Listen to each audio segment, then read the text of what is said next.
তাই বৈষ্ণব কবি পদকর্তা আমি জানলাম একবার হয়ে গেল গানটা, পদটা বলে গেছে, আমিও সেই পদটাই একটুখানি বলবো, বেশি বলবো না, আপনাদের কষ্ট দেবো না। যদি গৌরাঙ্গ না হতো তবে কেমন হইত,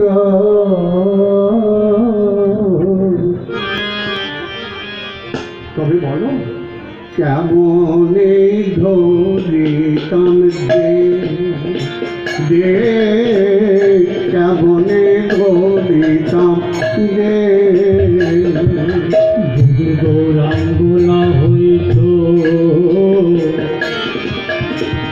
কেমনে হইত, কেমনে ধরিতাম দে।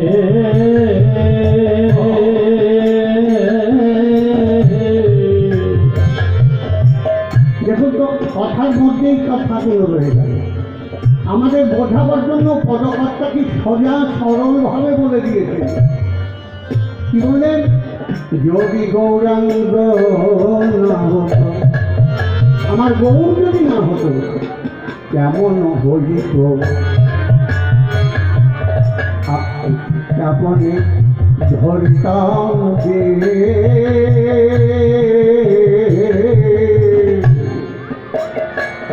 কেন? ও যে শ্রীরাধা মহিমা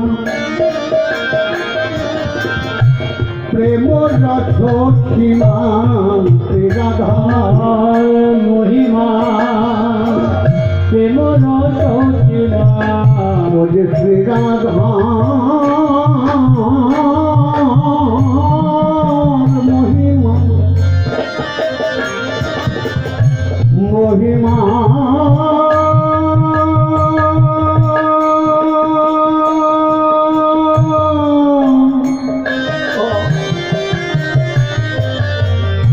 রাধার কি মহিমা,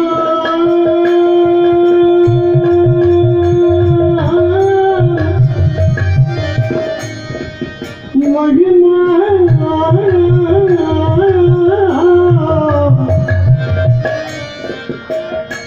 আমার রাধার কি মহিমা, কি মহিমা রাধার কি মহিমা, রাধা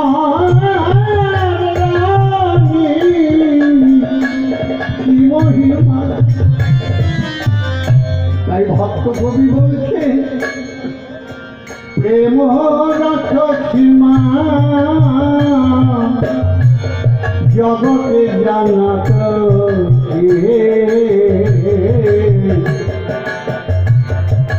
জগতে জানাত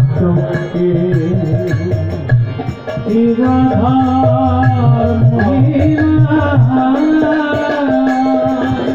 প্রেম রস সীমা জগতে জানা তোকে, জগতে জানা তোকে,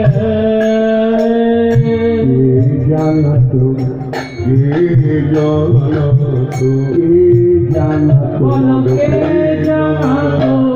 জগৎ মাঝে কথা কে জানাত, জগৎ মাঝে কে জানাত,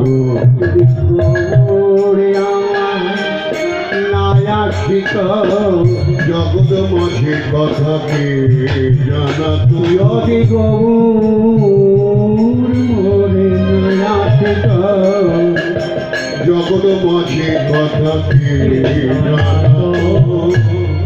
কথাটা কি? রাধার মহিমা, মহিমাটা কি? একদম সোজা সরল, সোজা কথা, কিন্তু অনেক গুণ। মহিমান্বিত, মহা মহা মহা মহা মহিমান্বিত, মহা অভিমান না মহিমান্বিত মানে তাহলে একটু ছোট্ট করে একটু ভেঙে বলতে হয়। আমি কম করেই বলবো, বেশি বলবো।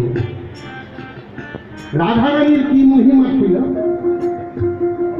চৈতন্য চরিতামৃত খুলুন, যারা পড়েছেন তারা তো বুঝবেন, যারা পড়েননি তারা পড়বেন। এইসব কথাগুলো এখন আর নেই, এখন খালি সাইয়া সাইয়া নাচ আর ধেইয়া ধেইয়া পাতলা, এই দুটো জিনিস হয়, খুব ভালো হয়, প্রত্যেকের মন ভালো। ওই সাইয়া সাইয়া নাচ আর ধেইয়া ধেইয়া পাতলা, ওটা কোনো ব্যাপার না। আমাদের ছিল না, আমাদের ছিল সত্যি কথা, গ্রন্থের সাথে মিলিয়ে কথা, গ্রন্থ দেখলেই পাওয়া যাবে ওই কথাটা ছিল। তাই কবিরাজ গোস্বামীপাদ বললেন, আত্ম ইন্দ্রিয় প্রীতি ইচ্ছা তারে বলি কাম